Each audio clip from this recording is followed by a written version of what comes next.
Thank you, Madam President. I rise to address the legislation we're going to be voting on later this afternoon. Two procedural votes to take up legislation, both bills, were inspired by a horrendous event that occurred almost exactly 1 year ago. July 1st, 2015 is the date, Madam President, when a 32-year-old woman named Kate Steinle was walking on a pier in San Francisco with her dad. Yeah.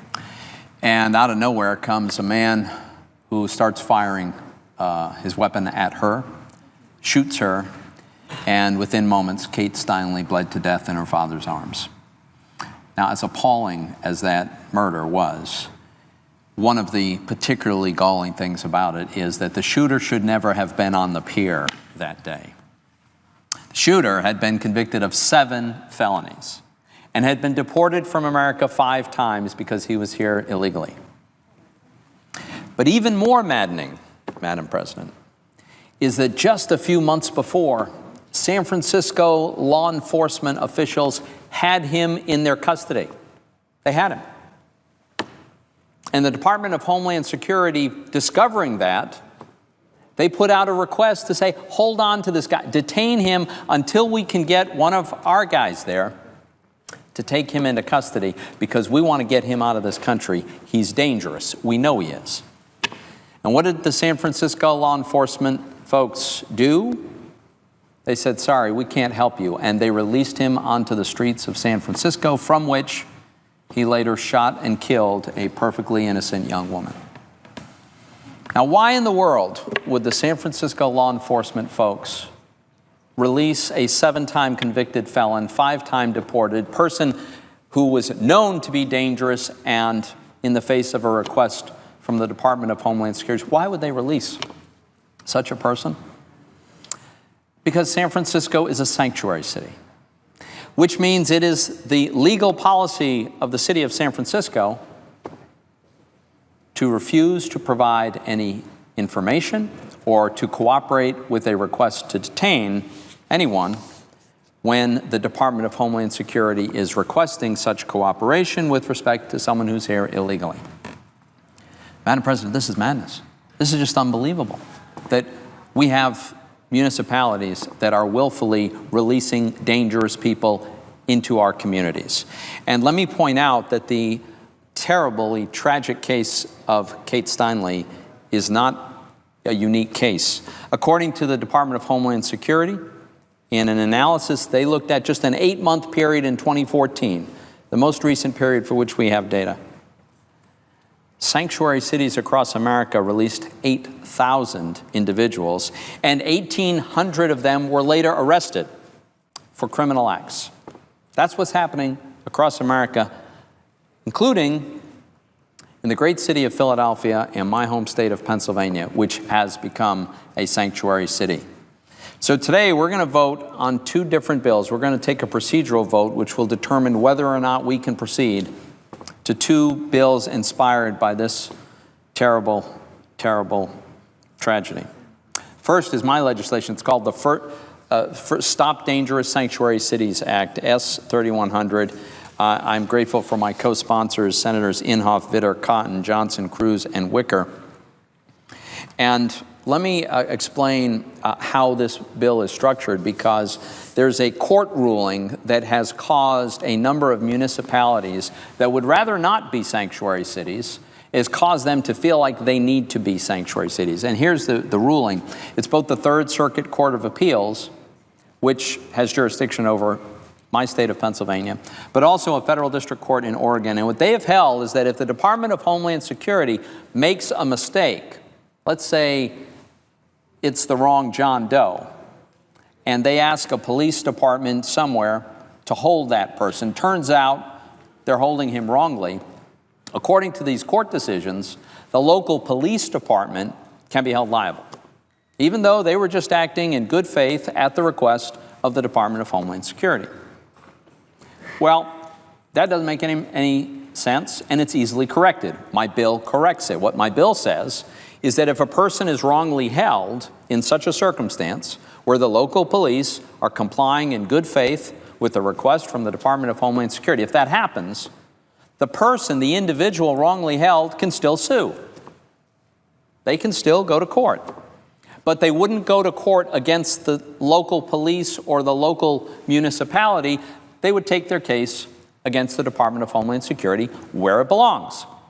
Because, after all, it was the era of the Department of Homeland Security that caused the person to be wrongly held. So that solves the problem of a municipality being concerned about a liability that would attach to, really, they're doing the right thing. And given that solution, which is in our legislation, if we pass this and we make this law, then there's no excuse whatsoever for any municipality willfully refusing to cooperate with federal immigration and law enforcement officials. And so the second part of my legislation says if a community nevertheless, despite a lack of any legal justification, nevertheless chooses to be a dangerous sanctuary city, well, then you're going to lose some federal funding, specifically community development block grant funds, which cities get from the federal government, and they love to spend that on all kinds of things. Well, you know, the fact is, sanctuary cities impose costs on the rest of us, security costs to the risks that we take, the unspeakable cost that the Steinle family incurred. And so I think it's entirely reasonable that we withhold this funding as a way to hopefully induce these cities to do the right thing. Now, I said there are two pieces of legislation that we're going to be taking procedural votes on today. The other one is called Kate's Law. I want to commend Senator Cruz for introducing this legislation. As I pointed out, Kate Steinle's killer had been convicted of 7 felonies and deported 5 times. It's just, you know, how many times is this going to continue? What Kate's Law simply says is there will be a mandatory 5-year prison sentence for someone who illegally re-enters the U.S. after having already been convicted of an aggravated felony and having been convicted of at least 2 prior offenses of illegal re-entry. So if that gets a little bit confusing, the bottom line is you have come into the country 4 times illegally and been convicted of an aggravated felony. At some point, person needs to go to jail. And so that's what Kate's Law does. Now, let me go back to my legislation because I have heard I assume it's a mistaken impression that I want to set the record straight. And that is, some have argued that if my legislation were passed, if we passed the legislation to correct the legal problem and then withhold funding from cities that become sanctuary cities, they've said that, well, that might discourage victims of crime and witnesses to crime from coming forward if they're here illegally because they'll have this fear of being deported.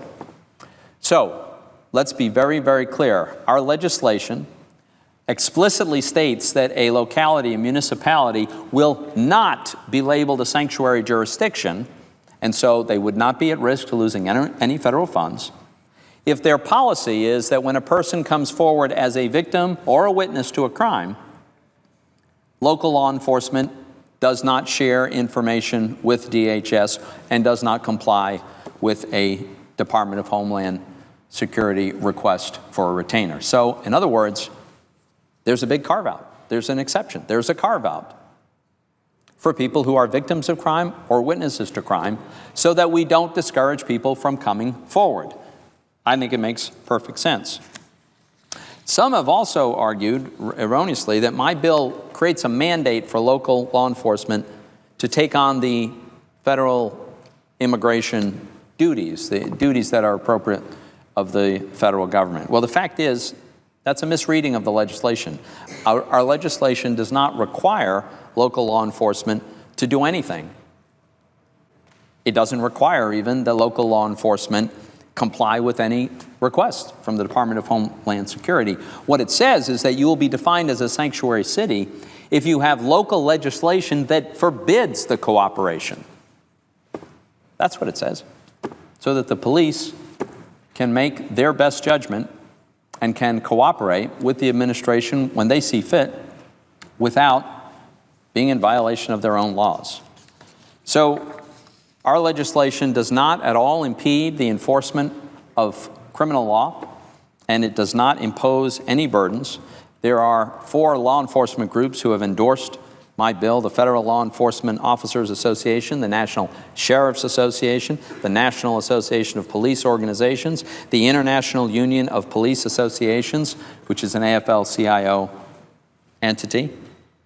And the reality is, the vast majority of local law enforcement want to cooperate with federal Department of Homeland Security folks, immigration officials, law enforcement people, because they're all about keeping our communities safer.